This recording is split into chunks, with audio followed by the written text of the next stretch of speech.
Hello guys, welcome back to mass study. दोस्तों, मैं तुम्हारे साथ हूं। इसे इंग्लिश में कैसे करेंगे? हम कहेंगे आई एम विथ यू। तो विथ का मतलब होता है साथ होना।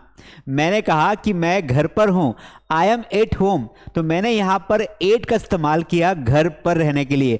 मैंने कहा कि मैं नदी में तैर रहा हूं, I M swimming in the river. इसका मतलब होता है कि मे का मतलब यहां पर इन हुआ। लेकिन क्या हमें सारे प्रेपोजिशंस को ऐसे ही पढ़ना चाहिए? क्या अगर हमें उनके हिंदी मीनिंग याद हो तो क्या हम अच्छी इंग्लिश बोल सकते हैं? क्योंकि एक वर्ड का इस्तेमाल हम कई बार मल्टीपल तरीके से करते हैं। स्पोकन इंग्लिश में अगर मुझे कोई पूछे कि सबसे इंपॉर्टेंट टॉपिक क्या है, तो मैं बोलूंगा सबसे इंपॉर्टेंट टॉपिक है प्रेपोजिशन। यानी कि अगर आपको प्रेपोजिशंस आते हैं तो आप एक बहुत अच्छी इंग्लिश बोल सकते हैं और अच्छे से इंग्लिश को लंबे समय तक बोल सकते हैं। तो यहां पर सारे प्रेपोजिशंस लिखे हैं। आप मुझे बता सकते हैं कि इन सारे प्रेपोजिशन के हिंदी मीनिंग क्या होते हैं? चलो चेक कर लेते हैं। देखो, इस इन का मतलब तो क्या होता है? में होता है। ऑफ का मतलब होता है का, की या के होता है, तो का, की या के होता है। बाय का मतलब क्या होता है? किसी को पता है? बाय का मतलब होता है द्वारा या फिर तक। तो दो मीनिंग निकलते हैं, द्वारा या तक। बिटवीन का मतलब होता है के बीच में, यानी कि दो वस्तुओं के बीच में। जब भी हम बात करेंगे दो चीजों की तो हम बोलेंगे दो वस्तुओं के बीच में। जैसे ऑन, अब ऑन के मल्टीपल यूज होते हैं लेकिन बेसिक मीनिंग होता है पर। तो आज आपको मैं बताऊंगा कि सारे प्रेपोजिशन के हिंदी मीनिंग क्या होते हैं। फिर हम एक एक प्रेपोजिशन को पढ़ेंगे और मैं आपको यह बताऊंगा कि कैसे आपको स्पोकन इंग्लिश में इनका यूज करना है। एंड फिर आप देखेंगे कि आपकी इंग्लिश बहुत अच्छी हो गई। क्योंकि ये प्रीपोजिशन अगर हमें नहीं समझ में आए, इनका मीनिंग समझ में नहीं आया, तो हम अंग्रेजी बोलते बोलते अटक जाते हैं। तो कई बच्चे मुझसे पूछते हैं कि सर ना, मैं एक एक सेंटेंस तो बोल लेता हूं, लेकिन मुझे जब एक साथ अंग्रेजी बोलना हो, 4-5 सेंटेंस बोलना हो, 5-10 मिनट इंग्लिश बोलना हो, तो मैं बोल नहीं पाता हूं। ऐसा क्यों होता है? मैं बोलता हूं बेटा दो टॉपिक पढ़ ले। सर कौन से टॉपिक? मैंने कहा एक पढ़ ले प्रेपोजिशन और एक पढ़ ले कंजंक्शन। तो आज मैं आपको सारे कंजंक्शंस पढ़ाने वाला हूं। पहले इनके हिंदी मीनिंग बताऊंगा, फिर एक एक कंजंक्शंस के एग्जांपल्स बताऊंगा और सारे कंजंक्शंस आज हम कंप्लीट करेंगे। तो देखिए, ऑन का मतलब क्या होता है? पर होता है। बिफोर का मतलब होता है पहले। क्या होता है? पहले। और बिसाइड का मतलब होता है बाजू में। क्या होता है? बाजू में, मेरी बगल में। विदाउट का मतलब क्या होता है? कोई मुझे बताएगा? के बिना। विदाउट का मतलब क्या होता है? के बिना। विथ का मतलब होता है में। विथ का मतलब क्या होता है? में। फॉर का मतलब होता है के लिए। फोर का मतलब क्या होता है? के लिए। इनटू का मतलब होता है में, लेकिन गतिशील अवस्था में। किस में? गतिशील अवस्था में। सारे एग्जाम्पल देखिए, एक एक चीज को क्लियर करूंगा। आफ्टर का मतलब होता है बाद में। ठीक है। एट का मतलब होता है पर। ठीक है। अबो का मतलब होता है ऊपर। बिसाइड्स का मतलब होता है को छोड़कर। बिसाइड्स का मतलब क्या होता है? को छोड़कर। फ्रॉम का मतलब होता है से। तो दोस्तों, यहां पर आप देख सकते हैं कि मैंने यहां पर सभी प्रेपोजिशंस के हिंदी मीनिंग बता दिए, लेकिन दिस इज नॉट इनफ। दिक्कत कहां आती है? जब हम इंग्लिश बोलने की कोशिश करते हैं तब वी गेट कंफ्यूज्ड। व्हाई? इसलिए कंफ्यूज्ड होते हैं कि हमने तो प्रीपोजिशन के हिंदी मीनिंग याद कर लिए। हमने याद कर लिया कि भाई यहां पर जो पर है ना, इसके लिए सर ने अभी बताया कि पर के लिए तो सर आप पता है क्या यूज करते हो?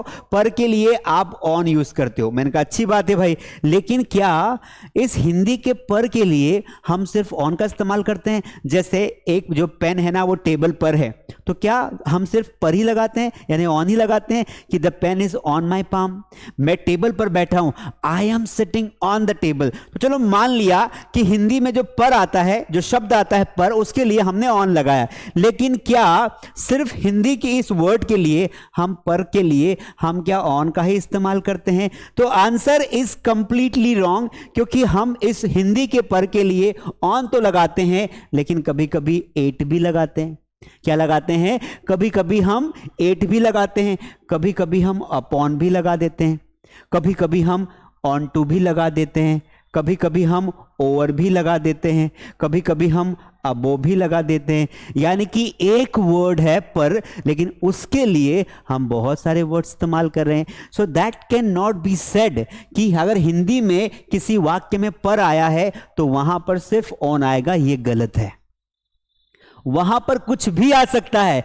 तो हमें सेंटेंस को पढ़ना है और सेंटेंस को पढ़ने के बाद, समझने के बाद ही उसे इंग्लिश में ट्रांसलेट करना है. And you have to choose wisely that which preposition will be used in this sentence for this word. तो आप सभी लोग तैयार हैं? चलिए क्लियर करते हैं. सबसे पहला हमारा प्रीपोजिशन जो आता है, यहां पर देखेंगे कि हमने एक चार्ट देखा. अब हम सबसे पहला प्रीपोजिशन ले रहे हैं. यहां पर देखिए इन. सबको पता है कि इन का मतलब में होता है, लेकिन हिंदी मीनिंग पे नहीं जाना. इसके एग्जाम्पल समझ लेते हैं. दोस्तों, इन का मतलब में होता है, देखो, जब कोई एक वस्तु किसी दूसरी वस्तु के अंदर हो, जब कोई एक वस्तु किसी दूसरी वस्तु के अंदर हो तब क्या लगाते हैं? तब इन लगाते हैं. तो सबसे पहली बात, जो इन है ना, वो स्थान के लिए आता है. जैसे मैंने कहा कि मैं क्लास में हूं, मैंने कहा मैं कहां हूं? क्लास में हूं. तो इस सिचुएशन में दोस्तों मैं बोलूंगा I am in the class. I am in the class. मैं क्लास में हूं. I M in the class. मैंने कहा मैं घर में हूं, तो यहां पर इन नहीं लगाना है. घर के पहले एट आता है. I am at home. तो जैसे मैं ग्राउंड में हूं, I M in the ground. मैं जंगल में हूं, I M in the jungle. आप जब किसी चीज से घिरे हुए हो, वहां पर स्थान के लिए क्या लगाना? इन लगाना. इसके अलावा बेटा हम इन का इस्तेमाल कहां कहां करते हैं? हम इन का इस्तेमाल करते हैं मंथ के पहले और ईयर के पहले. ठीक है. जैसे मैंने कहा कि मैं अप्रैल में इंग्लिश सीखूंगा, तो आप बोलोगे I will learn English in April. क्या बोलेंगे? I will learn English in April. मैं अप्रैल में इंग्लिश सीखूंगा. तो महीने के पहले इन लगाया. आपने कहा मैं 2025 में इंग्लिश सीखूंगा.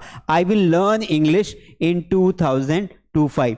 तो अल्टीमेटली आप ये मत सोचना कि जहां पर मैं आ गया वहां पर इन आएगा. आप ये सोचना, आपको 4 कंडीशंस याद करनी. क्या करनी है?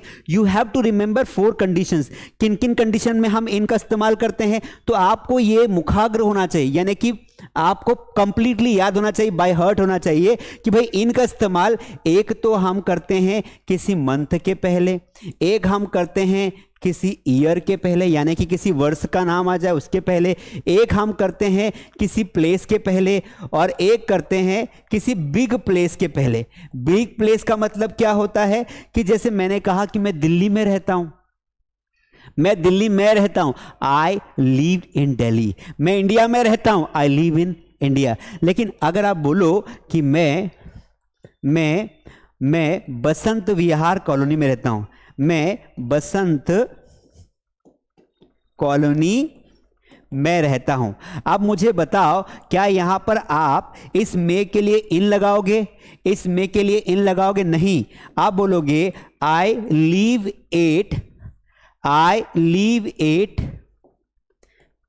बसंत कॉलोनी. तो यहां पर मैंने इस इन के लिए, इस में के लिए इन नहीं लगाया. I live at Basant colony. क्यों? क्योंकि जब छोटे स्थान की बात होगी तब हमें एट लगाना है. तो यही तो हमें याद रखना है. We should be very clear at the words. यहां पर अगर इन आता है कि मैं दिल्ली में रहता हूं, मैंने इन लगाया. मैं बॉम्बे में रहता हूं, मैंने इन लगाया. बड़े शहर के पहले, बड़ी सिटी के पहले इन लगाना है, और छोटी कॉलोनीज के पहले आपको एट लगाना है. तो हमने एट का इस्तेमाल देखा कि भाई एट का इस्तेमाल कहां कहां करते हैं? जब हम किसी महीने की बात करेंगे, जब हम किसी ईयर की बात करेंगे, जब हम किसी स्थान की बात करेंगे, बड़े स्थान की बात करेंगे, और जब कोई प्लेस सराउंडेड हो. जब कोई प्लेस क्या हो? सराउंडेड हो. जैसे मैंने यहां पे लिखा सराउंडेड वाला, तब वहां पर आपको ये प्लेस की बात कर रहा हूं. तो यहां पर चारों ओर से घिरा हुआ कोई स्थान हो, तो वहां पर हम क्या करेंगे? इन लगाएंगे. अब जैसे यहां पर एक अगला वर्ड है ऑन. ऑन का इस्तेमाल बेसिकली ना दोस्तों हम 3 जगह करते हैं. जब भी आप अंग्रेजी बात करेंगे ना, तो बातों ही बातों में बोलते हैं, अरे यार ना मैं ना मंडे नहीं स्कूल नहीं आऊंगा यार. तो मंडे क्यों नहीं स्कूल आओगे? दिन का नाम ऑन मंडे आएगा। तो जब भी किसी डे की बात करोगे, जब भी किसी डे की बात करोगे आपको ऑन लगाना है। आपने कहा कि मैं मंडे स्कूल नहीं आऊंगा, तो आपके मुंह से निकलना चाहिए आई will not come on Monday, यानी कि मैं मंडे नहीं आऊंगा। आपने कहा मैं संडे को छुट्टी पर हूं, I am on leave on Sunday. मैं बुधवार को तुमसे नहीं मिलूंगा, I will not meet you on Wednesday. मुंह से ऑन निकलना चाहिए। तो जब भी बात होगी डे की, आपके मुंह से ऑन निकलना चाहिए। जब भी बात होगी तारीख की, आपके मुंह से ऑन निकलना चाहिए। आपने कहा कि मैं 15 मई को अपना बर्थडे मनाता हूं, I celebrate my birthday on 15th of May. क्या बोलोगे? I celebrate my birthday on 15th of May. ये मुंह से निकलना चाहिए। आपने कहा कि मैं यार 5 तारीख को ना 5 नवंबर को मैं घर पर नहीं हूं, I am not at home on 5th of November. On निकलना चाहिए। तारीख आ जाए ऑन निकलना चाहिए। इसके अलावा एट का इस्तेमाल, ऑन का इस्तेमाल कहां पर करते हैं? एक तो दिन के पहले करते हैं, एक ना टच वाली वस्तु के पहले करते हैं। जब कोई एक वस्तु का सरफेस दूसरी वस्तु के सरफेस को टच कर रहा हो, जैसे मैंने कहा ये पेन मेरे माथे पर है, तो यहां पर ऑन लगाना। The pen is on my head, क्योंकि पेन और मेरा हेड टच में। हर एक वो वस्तु जो एक दूसरे को टच करती है, तो ऊपर वाली वस्तु के लिए ऑन लगाना है। मैंने कहा कि मैं जमीन पर खड़ा हूं, I am standing on the land. मैंने कहा मैं कुर्सी पर बैठा हूं, I am sitting on the chair, क्योंकि मेरे जो पीछे का हिस्सा है वो कुर्सी से टच है, इसलिए टच है तो ऑन है। जहां टच है वहां क्या है? ऑन है। इसलिए 3 रीजन जहां पर आपको आ जाए वहां पर क्या लगाना? ऑन लगाना। अगला प्रीपोजिशन देखो, मैं थोड़ा फास्ट पढ़ाऊंगा क्योंकि मैं रिवाइज करवा रहा हूं। ऑलरेडी इसका डिटेल्ड वीडियो बना चुका हूं, तो रिवाइज करेंगे। बार बार सुनने से आपको याद हो जाएगा। सारे मैं आपको रिवाइज करवाऊंगा। आज की क्लास में सारे प्रीपोजिशंस खत्म कर दूंगा, लेकिन आपसे एक रिक्वेस्ट है, इतनी मेहनत करके प्रीपोजिशन बनाया है, एक लाइक कर दीजिए, और अगर नए हैं सब्सक्राइब कर दीजिए। और अगर आपको हमारी ऑनलाइन क्लासेस ज्वाइन करनी हो तो इसी तरीके से धमाकेदार हम लाइव क्लास में पढ़ाते हैं। आप नीचे दिए गए नंबर पे कॉल कर सकते हैं, या फिर मास स्टडी ऐप को डाउनलोड कर लीजिए। अगर आपको ये नोट्स चाहिए जो मैं पढ़ा रहा हूं, अगर आपको नोट्स चाहिए तो हमारे टेलीग्राम चैनल को ज्वाइन कर लीजिए। 8 का मतलब होता है पर या बजे। देखो 8 ना, सबसे पहली बात तो ये स्पेसिफिक प्लेस पर आता है। कहां आता है? Specific place. जब भी आप किसी ऐसे स्थान की बात करोगे जो स्पेसिफिक है, मैंने कहा मैं घर पर हूं, तो घर एक स्पेसिफिक प्लेस है। आप बोलोगे, आप इंग्लिश में क्या बोलोगे कि आई एम एट होम। क्या बोलोगे? आई एम एट होम, मैं घर पर हूं। आपने कहा मैं चौराहे पर हूं, तो आप बोलोगे आई एम 8 स्क्वायर। जब भी आप किसी ऐसे स्थान पर हो जो स्पेसिफिक है, वहां पर 8 लगा देना। समझ में आ गया? सर हम चौराहे के पहले 8 लगाएंगे, घर के पहले 8 लगाएंगे, तो कोई व्यक्ति स्टेज पर है तो क्या लगाएंगे? एट द स्टेज भी बोल सकते हैं। ऑन तो बोल ही सकते हैं, पर एट द स्टेज भी बोल सकते हैं, क्योंकि स्टेज भी एक स्टेज की बात कर रहा हूं, स्टेज भी एक स्पेसिफिक प्लेस है। ठीक है, आगे देखिए, एक होता है हम लगाते हैं स्मॉल प्लेस के पहले। स्मॉल प्लेस क्या होता है याद रखना, मैं बता देता हूं। छोटे गांव, छोटी कॉलोनीज, जो छोटी छोटी जगह होती वहां पर हम क्या लगाते? 8 लगाते। आप हमेशा बोलते मैं गांव में रहता हूं, I live in a village. आप ऐसा भी बोल सकते हो, आई लिव एट विलेज। आप किसी कॉलोनी में रहते हो, जैसे मैं पंडित कॉलोनी में रहता हूं, I live in Pandit colony. कोई व्यक्ति जो है इंदौर में मूसाखेड़ी में रहता है, तो बोलेगा आई लिव एट मूसाखेड़ी। तो 8 लगाना है, 8 पंडित कॉलोनी, 8 मूसाखेड़ी। इस तरीके से छोटे छोटे जगह पर क्या लगाना है? 8 लगाना है। स्पेशली 8 का इस्तेमाल ना हम किसी स्किल के पहले भी लगाते हैं। स्किल यानी कि मान लीजिए कि आपने कहा कि मैं अंग्रेजी में अच्छा हूं। आपने वाक्य को देखना, मैं अंग्रेजी में अच्छा हूं। कैसे बोलेंगे भाई? मैं अंग्रेजी में अच्छा हूं, तो यहां पर आई एम गुड, और इस मे के लिए 8 लगाना है, 8 English. I am good at English. इस मे को देख के इन मत लगा देना, क्योंकि हर जगह मे के लिए इन नहीं आता है। जब कोई व्यक्ति किसी कला में अच्छा होता है तो 8 आता है। I am good at English. मैंने कहा मैं मैथ्स में अच्छा हूँ, I am good at maths. मैंने कहा मैं तैराकी में अच्छा हूँ, I am good at swimming. मैंने कहा मैं धनुर्विद्या में अच्छा हूँ, I am good at archery. तो सर अच्छे के लिए तो गुड एट लगाते, बुरे के लिए भी एट लगाना है। जैसे आपने देखा किसी की राइटिंग बहुत खराब है, अरे उसकी राइटिंग तो बहुत खराब है, he is good at writing, he is bad at writing. वो क्रिकेट में बहुत बुरा है, he is bad at cricket. तो बुरा हो अच्छा हो, गुड या बैड, उसके बाद हमेशा एट आता है, याद रहेगा। इसके अलावा हम देखेंगे एट का इस्तेमाल कहाँ करते हैं। इसके अलावा हम एट का इस्तेमाल करते हैं टाइम के पहले। किसके पहले? टाइम के पहले इस्तेमाल करते हैं। देखो यहां पर टाइम के पहले, तो जो टाइम होता है ना, जो घड़ी का कांटा होता है, उसके पहले हम लगाते हैं एट। जैसे मैं 7 बजे उठता हूं, आई वेक अप एट 7 o'clock। तो जब भी टाइम की बात होगी, 7:30 बजे, 12 बजे, मैं रोज रात को 8 बजे लाइव क्लास लेता हूं। I take my live class at 8:30 PM। मैंने कहा मैं 10 बजे स्कूल जाता हूं, आई गो टू स्कूल 8:10 o'clock। समझ में आ गया? तो ये 4 चीजें अगर आपको याद रहेंगे, ये 4 रूल अगर आपने याद कर लिए, ये 4 कंडीशंस अगर आपने याद कर ली, तो कभी भी प्रपोजिशन को बोलने में, लिखने में गलती नहीं करोगे। आगे देखते हैं, अगला है ऑफ। ये भी एक प्रपोजिशन है जो कोई पढ़ाता नहीं है, लेकिन दिस इज वेरी इंपॉर्टेंट। जब हम किसी नॉन लिविंग थिंग की बात करते हैं, किसकी बात करते हैं? नॉन लिविंग थिंग की बात करते हैं। नॉन लिविंग थिंग की बात करते हैं, तो नॉन लिविंग थिंग का पोजीशन दिखाने के लिए, क्या दिखाने के लिए? पोजीशन दिखाने के लिए, अधिकार दिखाने के लिए हम का के लगाते हैं। आपको समझ में नहीं आ रहा होगा, मैं समझाता हूं। मैंने कहा कि यह पंखा किसका है? यह पंखा सैमसंग का है,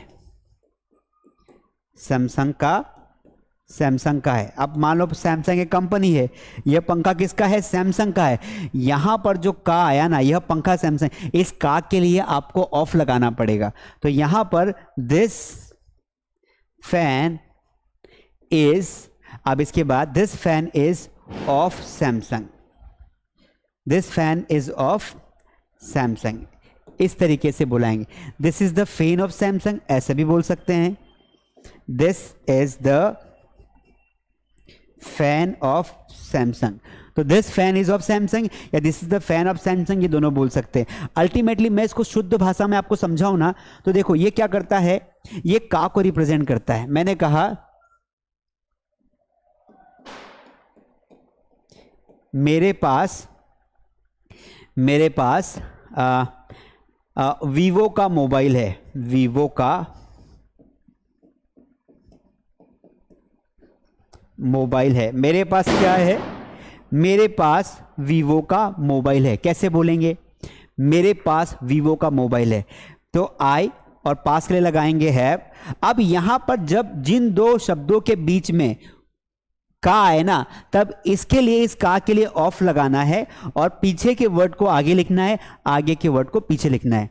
तो मेरे पास सैमसंग का मोबाइल है, तो आई हैव मोबाइल, इसको लिखेंगे I have mobile of Vivo, Vivo का है, मैं सैमसंग बोल रहा हूं। I have mobile of Vivo, I have mobile of Vivo. जैसे मैंने कहा कि मेरे पास मेरे पास सोने की अंगूठी है, I have ring of gold, इस तरीके से। तो का की के लिए क्या लगाना है? इस तरीके से आपको ऑफ लगाना है। आगे देखिए, फ्रॉम का मतलब होता है से, ये क्या करता है? जगह को बताता है। क्या बताता है? जगह को बताता है। जैसे मैंने कहा कि मैं इंदौर से हूं, तो मैं बोलूंगा I am from Indore, I am from Indore. मैं इंदौर से हूं तो क्या बोलेंगे? I am from Indore. तो जगह के अलावा क्या बताता है? ये समय बताता है। क्या बताता है? टाइम बताता है। जैसे मैंने कहा the class will start from 4 o'clock। तो जब कोई शुरुआती टाइम बताना, किसी भी इवेंट का शुरुआती टाइम बताना, वहां पर फ्रॉम लगा देंगे। या फिर शुरुआती टाइम और खत्म होने का टाइम, एंड होने का टाइम एक साथ बताना हो, तब भी आप क्या करेंगे? वहां पर आप फ्रॉम लगा देंगे। जैसे मैंने कहा the class will take place from 5 o'clock to 7 o'clock। The class will run from 5 o'clock to 7 o'clock। 5 मई से 10 मई तक जो है यहां पर डांस होगा, तो the dance will take place from 5th May to 10th of May. तो फ्रॉम किसी घटना के शुरू होने के पहले आता है। तो ये फ्रॉम का बेसिक होता है, मेनली हम किसी स्थान को बताने के लिए करते हैं। जैसे मैंने कहा कि राहुल, अरे राहुल तो अमेरिका से, तो राहुल इज फ्रॉम अमेरिका, स्थान बताने के लिए, छोटा बड़ा दोनों। अगला विथ यानी के साथ। जब हम किसी व्यक्ति के साथ होते हैं, यानी कि जब एक व्यक्ति किसी दूसरे व्यक्ति के साथ हो तो हम फ्रॉम लगाते हैं। जैसे मैंने कहा कि वह, तुम्हारा बेटा मेरे साथ है,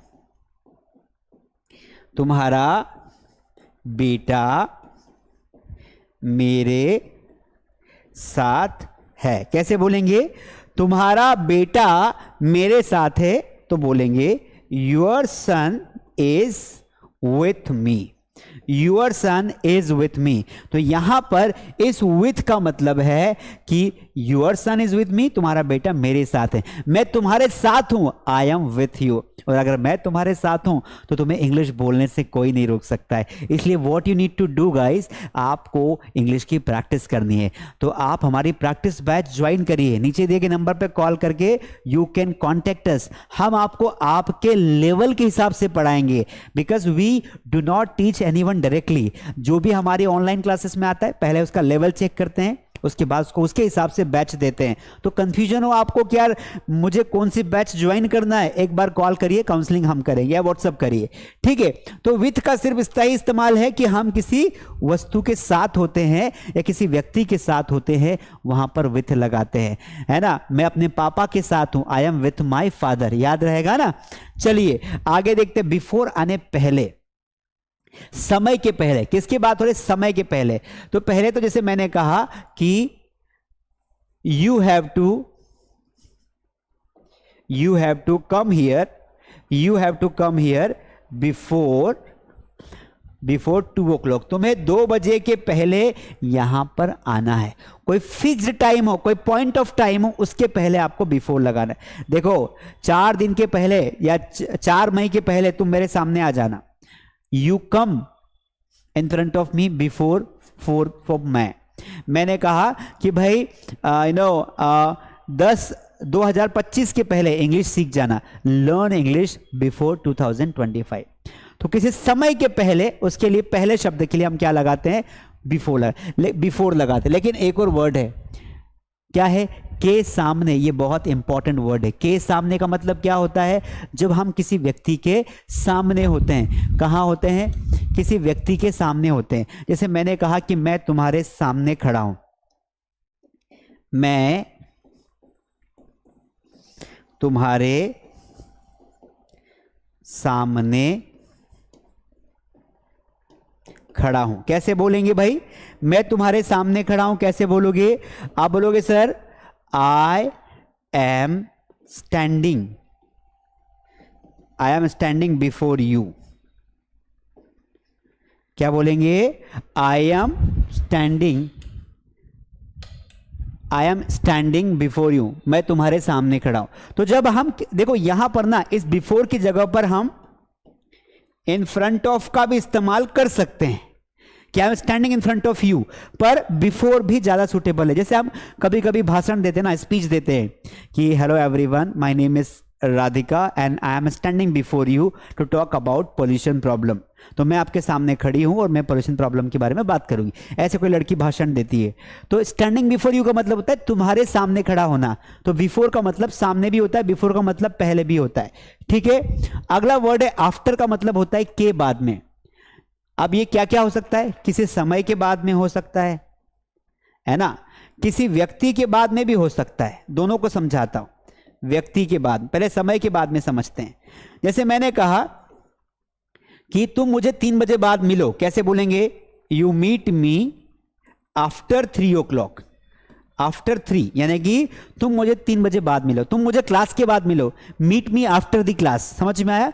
तो कोई समय के बाद कोई चीज होना। व्यक्ति का मतलब होता है वह मेरे पीछे आ रहा है, तो he is coming after me. तो इस आफ्टर का मतलब पता है क्या होता है? पीछे भी हो सकता है।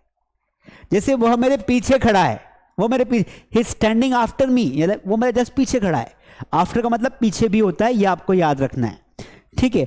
अगला प्रीपोजिशन है फॉर, आने के लिए। जैसे मैं तुम्हारे लिए यहां आया हूं, मैं तुम्हारे लिए यहां आया हूं। I have come here for you, I have come here for you.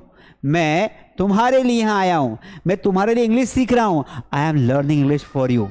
तो किसी व्यक्ति के लिए, किसी वस्तु के लिए कोई काम करते हैं तो वहां पर फॉर लगाते हैं। तो ये तो सबको पता होता है, फॉर का मतलब होता है के लिए। इसके अलावा फॉर का मतलब होता है, क्या होता है, अनिश्चित समय के पहले।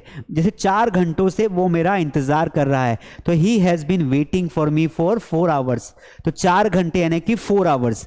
तो before point of time we use since, and before period of time we use for. So we must have studied this topic in tenses. जब हमने tenses पढ़े होंगे तब हमने since और for का इस्तेमाल जरूर किया होगा। Normally you need to remember only this thing कि for मतलब होता है के लिए।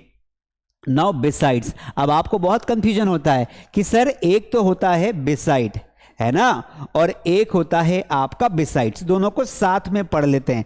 आपने गाना सुना होगा, तू मेरे अगल बगल है, सुना है ना? अरे गाना है ना, तो मेरे अगल बगल है। तो अगल बगल यानी कि आइड या साइड या आजू या बाजू में होना। तो जब आजू बाजू की बात होगी तब हम ये बिसाइड लगाएंगे। इसका मतलब होता है किसी वस्तु के बाजू में होना। जैसे मैंने कहा कि राहुल मेरे साइड में खड़ा है, Rahul is standing beside me. क्या बोलेंगे? Rahul is standing beside me. और मैंने कहा कि राहुल को छोड़कर सब जा रहे हैं। बात को समझना, राहुल मेरे बाजू में खड़ा है। तो कैसे बोलेंगे? Rahul is standing beside me. Writing थोड़ी अच्छी नहीं आई क्योंकि मैं बहुत फास्ट लिख रहा हूं।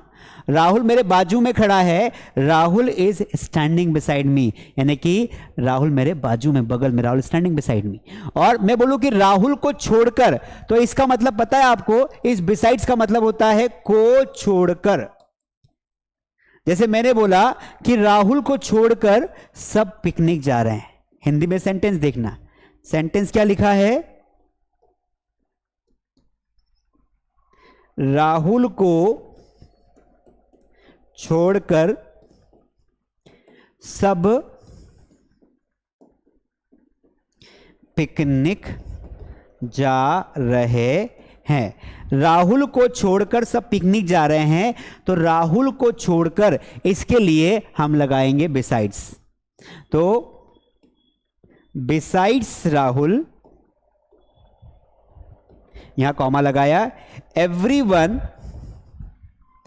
everyone is going to picnic, everyone is going to picnic। यानी राहुल को छोड़कर सब कहां जा रहे हैं? पिकनिक जा रहे हैं। समझ में आया? जैसे मैंने बोला मुझे, मेरे अलावा सब खुश हैं। एवरीबडी इज हैप्पी बिसाइड्स मी, मैं हैप्पी नहीं हूं। समझ में आया? तो जब किसी ग्रुप में से एक व्यक्ति, एक वस्तु को छोड़ दिया जाता है तब हम वहां पर क्या लगाते हैं? बिसाइड्स। तो ये एस लगने से पूरी पिक्चर बदल जाती है, ध्यान रखना है। अगला हमारा प्रेपोजिशन है बिसाइड, मैंने अभी आपको पढ़ा दिया है।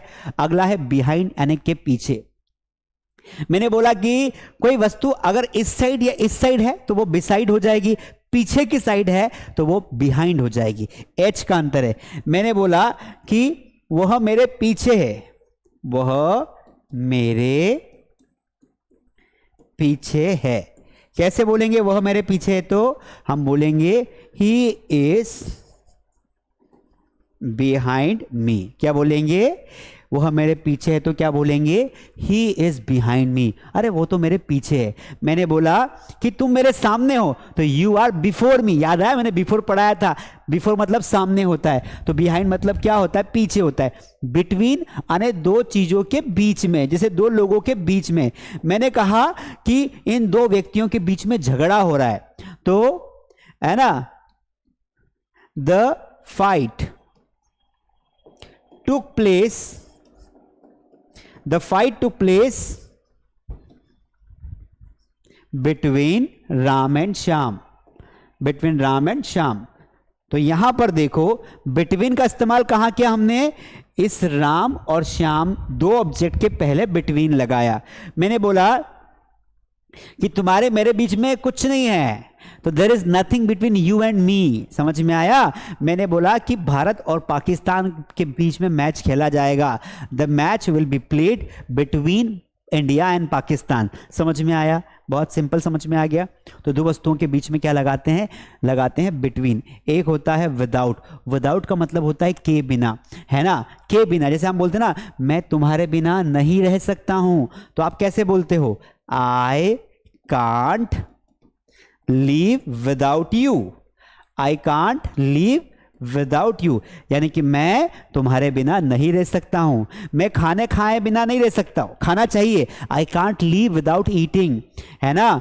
मैं वह पानी के बिना, वह पानी के बिना जिंदा नहीं रह सकता, he can't leave without water.